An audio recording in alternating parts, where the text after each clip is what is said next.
Alors, imaginez en 2027, en pleine campagne présidentielle, une vidéo circule montrant un candidat faire des déclarations scandaleuses.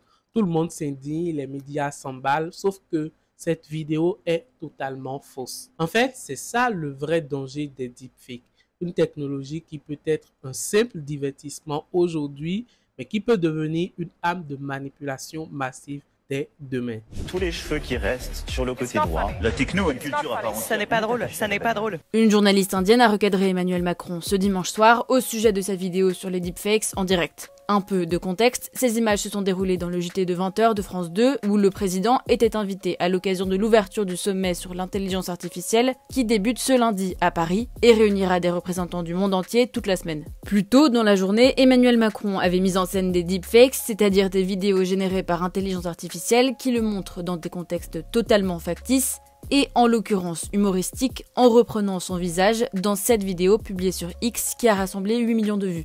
Et moi je l'adore. Et tu voudrais qu'elle soit ta reine ce soir. De luxe, n'hésite pas à t'abonner pour plus de vidéos. Bisous mes petits loups. Bien joué. C'est assez bien fait, ça m'a plutôt fait rire. Mais plus sérieusement, avec l'intelligence artificielle, on peut faire de très grandes choses. Changer la santé, l'énergie, la vie dans notre société. Et donc la France et l'Europe doivent être au cœur de cette révolution pour saisir toutes leurs chances et pour pousser aussi les principes qui sont les nôtres, ceux en quoi nous croyons. Ce dimanche soir donc, la journaliste indienne Palki Sharma interviewait le président avec Laurent Delahousse parce que l'émission était également retransmise en Inde. Cette grande figure de l'information indienne a réagi à la vidéo d'Emmanuel Macron. Peut-on encore croire ce que l'on voit sur Internet aujourd'hui? Est-ce que les gouvernements doivent-ils réguler l'IA avant qu'il ne soit trop tard? On va voir tout ça ensemble tout de suite. Vous allez voir que le débat va devenir très vite houleux et bien sûr, je veux votre avis en commentaire. Donc, est-ce que vous pensez que l'IA est une menace ou une opportunité? On en parle donc à la fin de la vidéo, alors restez bien jusqu'au bout de la vidéo. Et si ce n'est pas encore fait, n'hésitez pas à vous abonner à la chaîne pour ne rien manquer des prochaines vidéos. Palki, qu'est-ce que vous pensez de cette vidéo? Le président de la République a posté cela aujourd'hui. Finalement, c'est l'intelligence artificielle qui a utilisé son image depuis quelque temps. Il en a fait une compilation, il les propose. Alors ça peut faire sourire, mais ça ne fait pas que sourire uniquement.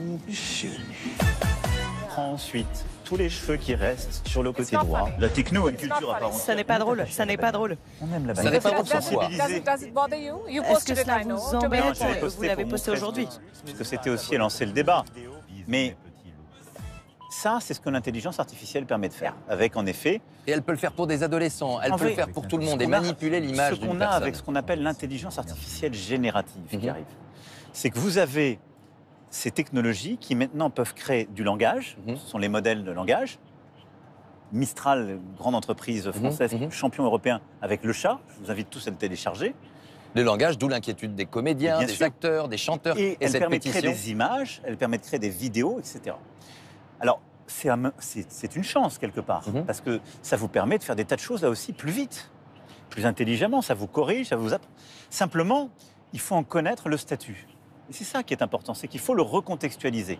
Alors là, vous parlez des artistes. Est-ce qu'ils ont raison d'être inquiets? Ils ont raison. Ils ont raison parce qu'aujourd'hui, leur travail est expolié. Ils le savent. Jean-Michel Jarre, formidable artiste, qui est un pionnier de l'électro dans le monde entier, utilise de l'IA. Mais il y a du pillage, il y a de la spoliation. Comme il y en a eu avant l'IA. Et c'est d'ailleurs, la France a beaucoup contribué à ce débat. Donc d'accord ou pas d'accord avec eux? Beaumarchais a donné le droit d'auteur au monde. Maurice Genevoix puis André Malraux l'ont consolidé. Il y a 5 ans, on n'avait pas besoin de l'IA. Avec les réseaux sociaux, on était menacé du pire. La France s'est battue.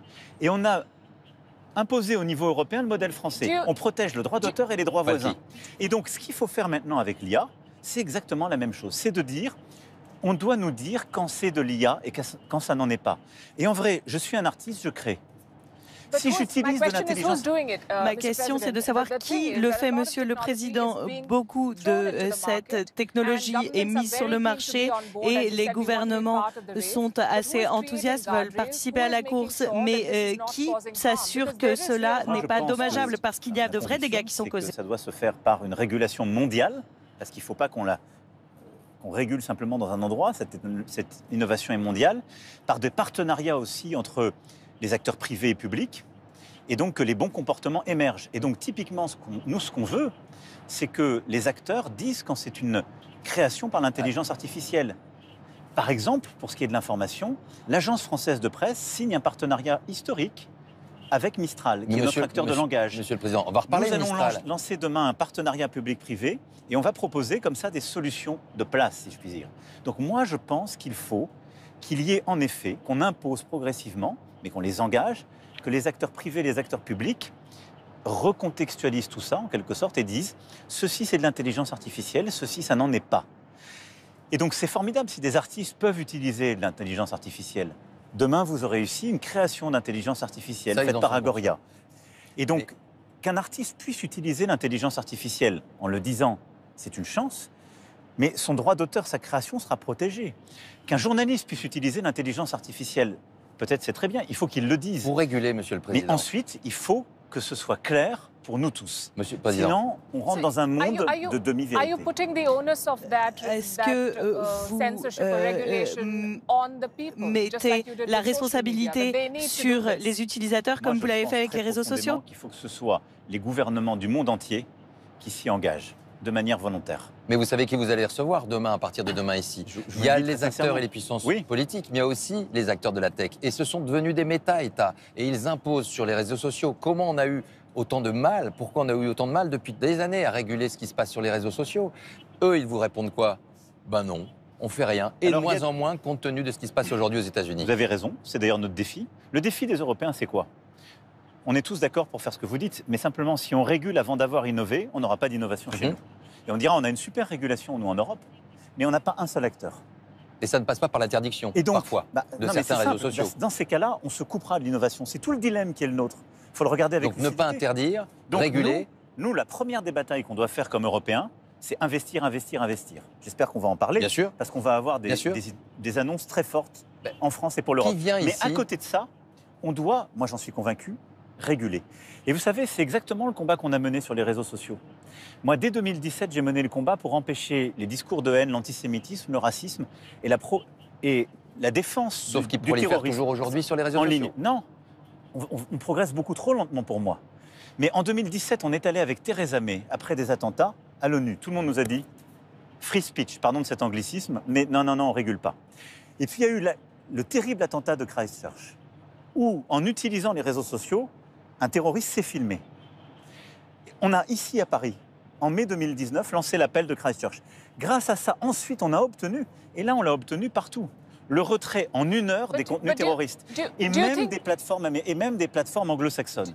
Donc on a créé du droit. On a aussi, nous, Européens... Pensez-vous que les réseaux sociaux soient plus sûrs aujourd'hui parce que, avec tout ce qui a été fait? On a réussi ce qu'on appelle la golden hour. Maintenant, dans 1 heure, ils contribuent tous, on retire les contenus terroristes.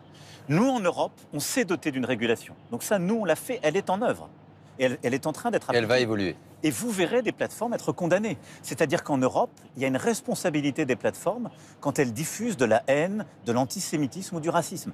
Mais les Américains ne le font pas, les Chinois ne le font pas, les Indiens se posent encore la question. Donc ça, nous, on est à la pointe en européen. Et nous, on pousse à la modération. Mais vous avez raison aujourd'hui. Les plateformes, et récemment, elles ont même été en arrière. Elles disent, nous, on ne fait pas de modération, c'est de la politique, free speech. Ça, c'est faux. Et pourquoi c'est faux? Parce qu'en fait, derrière les réseaux sociaux, mais comme dans l'IA, il y a des algorithmes.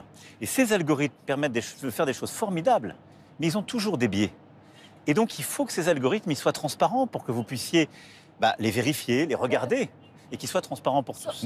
Donc, il y a un énorme... Tout ça pour dire que, oui, il y a un énorme défi de régulation. C'est d'ailleurs pour ça qu'on a créé avec le Canada ce partenariat mondial pour l'intelligence artificielle. L'Inde l'a présidé l'année dernière.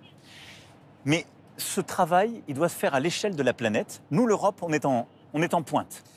Mais il faut les engager tous, parce qu'on ne peut pas réguler juste dans un espace, parce que ce sont des business internationaux. Alors, après tout ce qu'on vient de voir, est-ce que vous pensez qu'on est prêt à faire face donc, au danger des deepfakes? Est-ce que on a aujourd'hui les outils, sinon assez d'outils pour distinguer le vrai du faux? Est-ce que cette technologie va devenir une arme redoutable de manipulation d'ici quelques années? Est-ce qu'on risque d'entrer dans une ère où plus rien n'aura plus de crédibilité pour nous? Dites-moi en commentaire ce que vous en pensez. Est-ce que Macron a tort de prendre ça à la légère ou au contraire, est-ce qu'il a raison de ne pas céder à la panique? Faut-il une régulation stricte et rapide ou bien laisser faire l'innovation? Je lirai tous vos avis et je répondrai directement dans les commentaires. Alors, n'hésitez pas à participer donc au débat. Et si vous ne voulez plus rater nos prochaines vidéos qui décryptent l'actualité politique, abonnez-vous dès maintenant et on se retrouve tout de suite. À tout à l'heure.